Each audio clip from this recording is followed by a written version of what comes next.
Hi everyone, welcome back to my channel. My name is JM Kaondo, and today guys we are touring a place known as Pipeline in Nairobi, Kenya.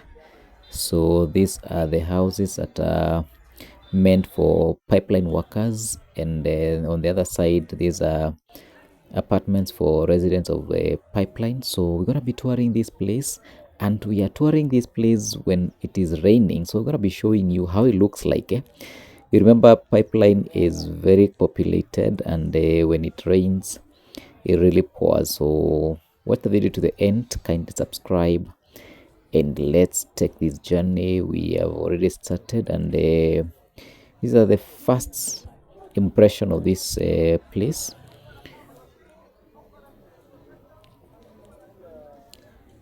So guys, I'm doing this video as I'm doing a delivery for my customer. So if you're interested in any fashion clothes, check Instagram Joking Collections, and kindly follow my page. And if you're interested, if you're in Kenya, kama uko Kenya na unahitaji manguo, make sure you subscribe. And then if you're interested, you can be able to WhatsApp me. There is an WhatsApp number in my description box. You can be able to reach me out, and then I'll be able to supply.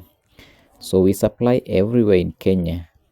So don't be kinda, if you are in Mombasa and probably you are like, can I be able to get a cloth from Nairobi?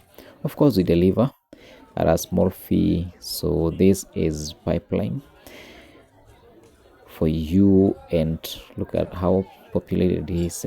Quite a number of people. So we are starting our video from here. I've already given out my package that I had come to deliver, so we are now free. We can now be able to walk everywhere that we want. And the first street that we are walking in is this one. Look at how it looks. But at least this one has some cabro. We will get to other places where at a cabro hakuna. So let's get walking and explore this neighborhood and see how the residents of this area experiences life in this place. So look at this. Yeah, so someone is washing viatu hapo anaosha. So kindly subscribe to the channel, like the video. My name is JM Kaundo. Did I introduce myself? Yes, my name is JM Kaundo, coming live from Nairobi, mtaani wa Pipeline. Tunatembea pole pole, and as you can see, I think kumenyesha usiku, ni masaa ya asubuhi as we are doing this video. Naambiwanga Pipeline watu walalangi, they work 24/7. So you can see this is morning hours in Pipeline. Tumerauka mapema, sisi pia tuko kazi, tumerauka mapema. Look at how every street it looks busy. At least these are the front streets. We'll get to the back streets and show you the chaotic. Some of the roads are even pathetic. So, and I'm told rent for this area, you can be able to pay a single room. A single room is just a cube that has nothing, no toilet, no washroom. You pay, I think, 4,000 to 5,000.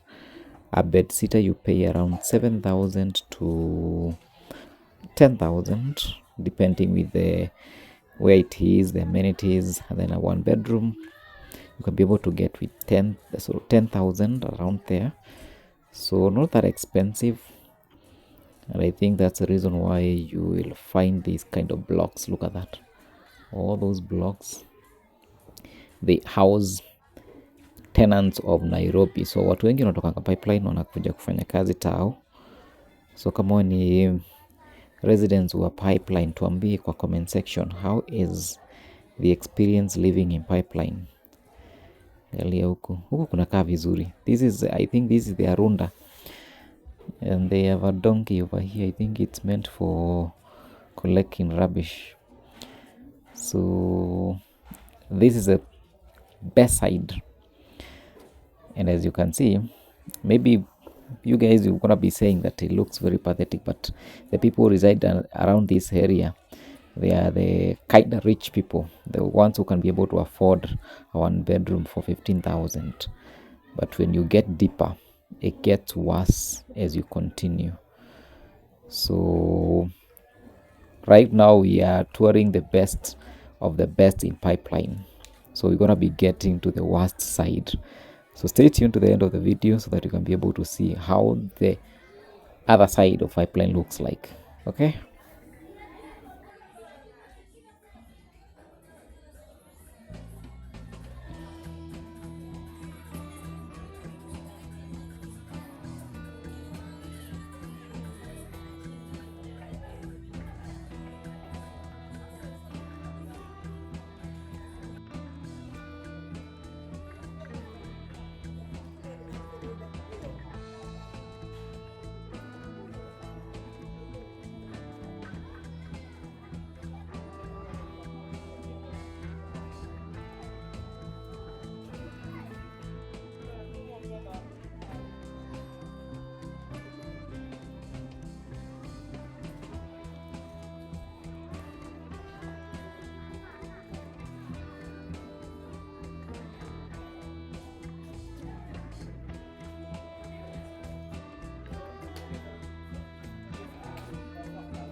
All right, I hope you're seeing how this place looks like.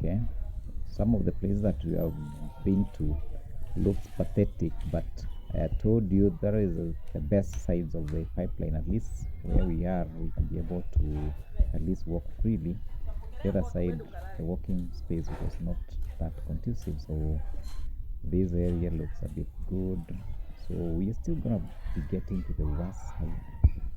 So we're still touring the most luxurious sides of the pipeline, and then I think after this we're gonna be making two corners and then we get to the back street.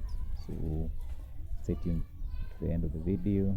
Make sure you subscribe to the channel and drop me a comment. Tell me, can you be able to live in this neighborhood? Do you consider this as a place you can be able to reside? And if you're a resident of the pipeline, tell us, How is it living in pipeline?